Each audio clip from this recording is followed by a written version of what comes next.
To enjoy a drive in Mumbai, the night time is the right time. The good folk at Skoda also seem to be thinking the same way because they've organized the new Gen Kodiaq's drive in the after hours. Over this video, you'll see a lot of Mumbai's highlights and a lot of the new Skoda Kodiaq.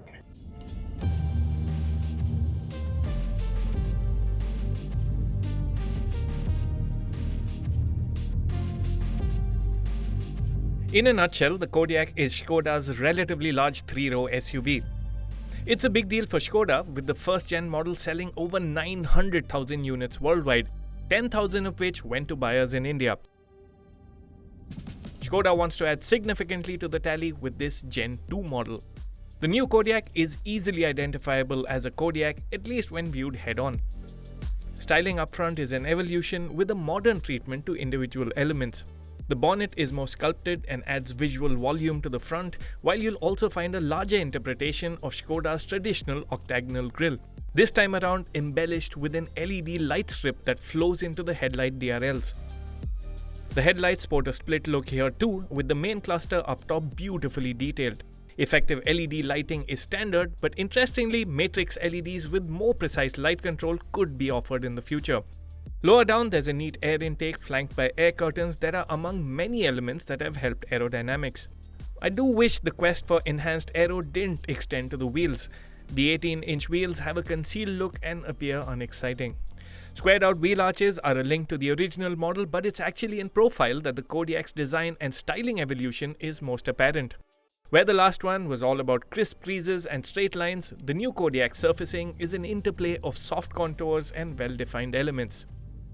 While the 2791mm wheelbase is common to Gen 1 and Gen 2 Kodiaqs, overall length is up 59mm. The length increase concentrated at the rear overhang gives the new model an elongated look, and the upswept rear quarter glass that sits flush with a contrast dark chrome panel on the D-pillar is a very clear point of distinction too. Wide tail lamps with a C-shaped LED light signature define the tail end. Interestingly, while the lights are linked, the middle section doesn't illuminate. Worth highlighting is that the Kodiaq will be available in two flavors. With us is the top-end L&K in the new Bronze Gold metallic paint shade. There's also the option of a Sportline trim that trades many chrome details for gloss black, wears different 18-inch rims, and also features a blacked-out D-pillar that collectively lend the Skoda a sportier vibe. Sportline versions have a different interior treatment as well, which I'll get to in a bit. Do you like what you see? Let me know in the comments below. And if you haven't already, please do subscribe to the Autocar India channel and hit the bell icon to be notified every time we have a new video up. Open the Kodiaq's doors and you'll like the carpet of light that welcomes you on board. And while not all too apparent in the dark, you'll appreciate the presence of door edge protectors that pop out to keep your Kodiaq scratch-free in tight parkings. Inside, you'll like what you see. On the inside, you feel like you're sitting in a proper European market Skoda.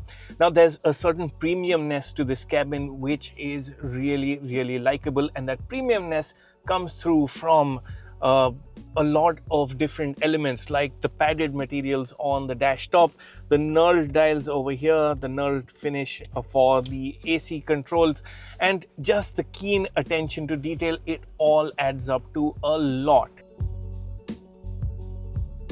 All touch points on the steering, doors and dash feel upmarket, and the overall ambience inside gives the feel of money well spent, and that counts for a lot. The winged dashboard is nicely turned out too. On to the screens. The full digital dials are a nice upgrade, and they also have a full width map view. The only thing is that it doesn't relay the feed from Google Maps and only shows the onboard navigation maps. But it's this 13-inch touchscreen that really delivers that big screen experience.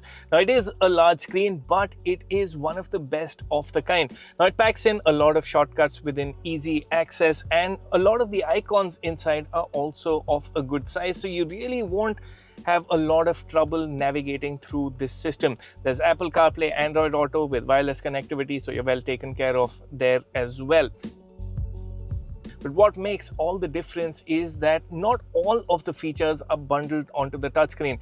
Now, the interesting thing is that your climate control is via these controllers, but the center controller can also be programmed for different features. So right now, press it once and you get volume control.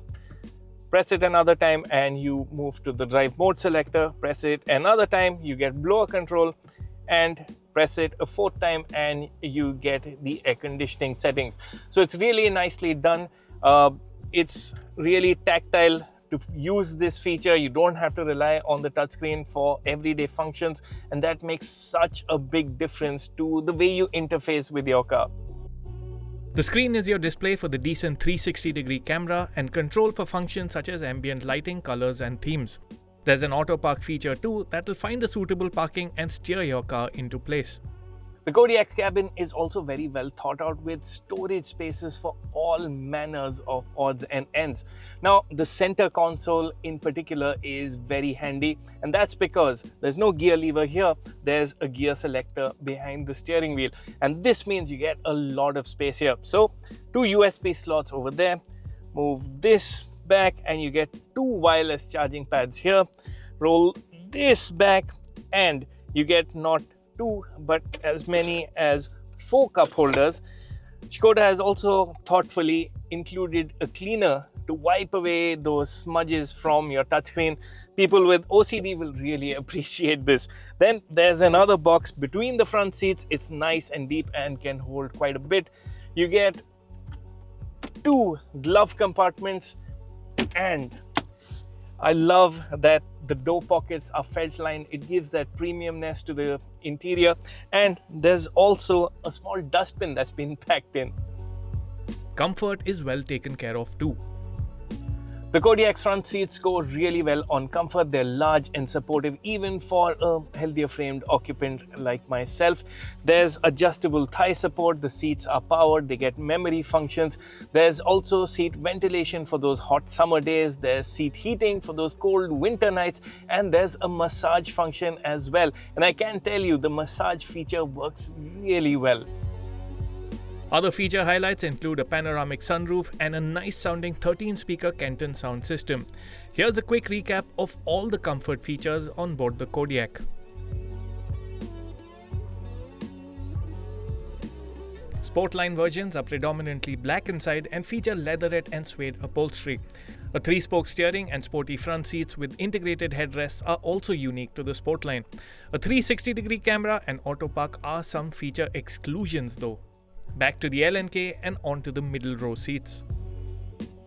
You'll be more than content with the Kodiaq's middle row experience. Now the front seat is set to my driving position. I'm just under 6 feet tall and I am very comfortable on knee room. Now talking knee room, you have the option to slide the seat forward and backward, and that is to adjust space for the third row of passengers. Currently it's set at its rearmost setting. I'm pretty well taken care of on knee room. Headroom is just about adequate for someone of my height. Average sized individuals will be pretty comfortable. There is enough space for 3. The seat is comfortable and it also gets you adjustability in terms of the backrest angle. For times when the middle seat isn't occupied, you can fold down the center armrest. It's positioned at a nice height and also packs in cup holders. You also have the option of an accessory storage bay. Now this mounts onto the center tunnel and gets you an additional 2 cup holders as well as more storage. If you think about it, Skoda has actually packed in a lot of storage areas. So you get large bottle holders on the doors, you get door pockets, there's another pouch for your phone which is handy, and you also get a mount for a tablet or a phone, which is a nice way to kill time when you have a long commute. Of the other amenities at the back, you get manual sunshades. There's a dedicated zone for the climate control system. There are 2 USB charging sockets as well as a 12-volt charging socket. Unfortunately, the headrest neck support extensions of the last Kodiaq haven't made it to the new model. Moving to the back. The Kodiaq is offered in India in 7-seat configuration, but access to the third row is inconvenient and space at the very back is tight for large adults. However, sits size-wise and it's possible to work out a compromise for short intra-city commutes. Remember the longer rear overhang I mentioned earlier? You see the benefit of that when you open the powered and gesture controlled tailgate.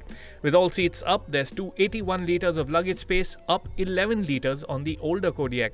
The 50-50 split third row seats fold flat to free up to 786 litres of luggage room, while the second row seats split 40-20-40 and fold flat to unlock a massive 1976 litres.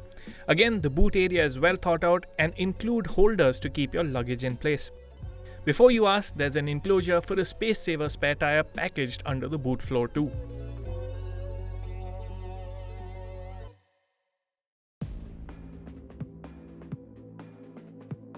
The new Gen Kodiaq comes built on the VW Group's MQB Evo platform and has been launched in India with a 2-litre turbo petrol engine in 204 horsepower and 320 Nm state of tune.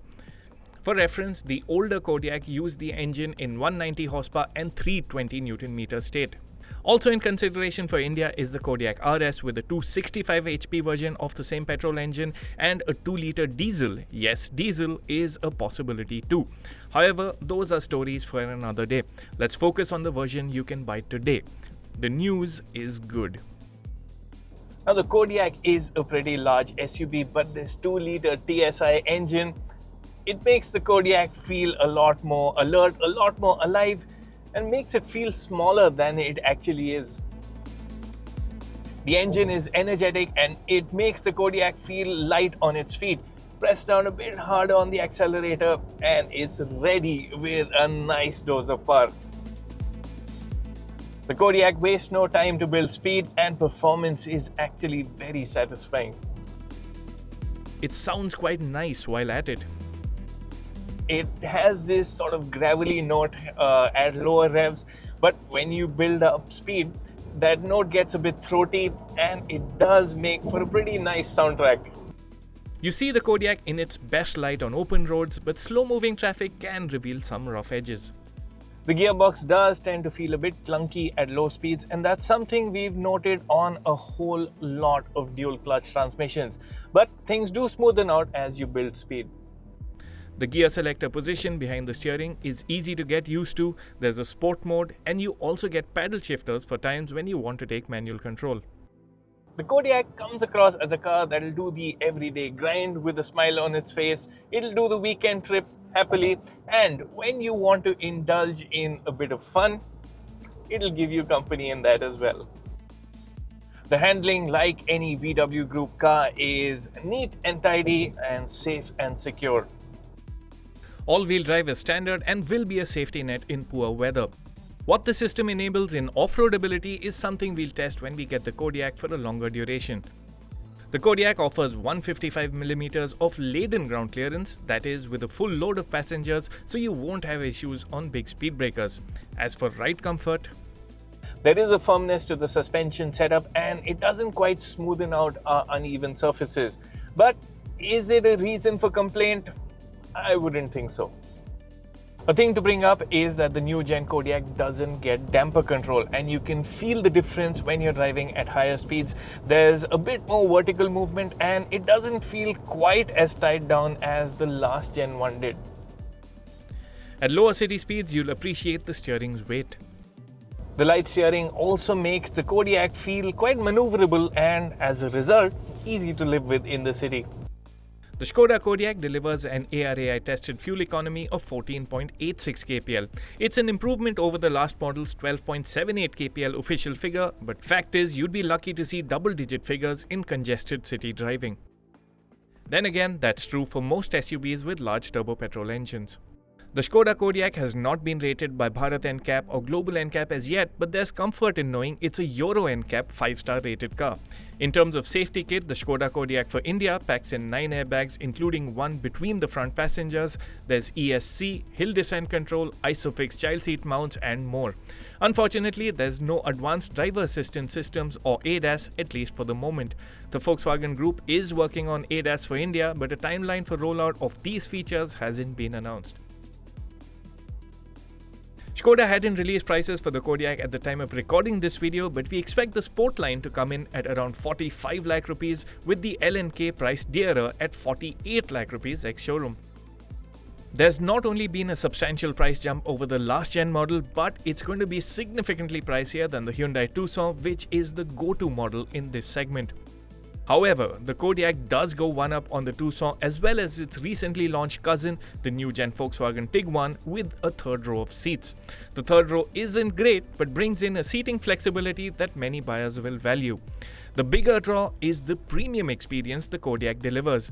Talk interior quality or drive experience, the Skoda feels like an expensive European vehicle.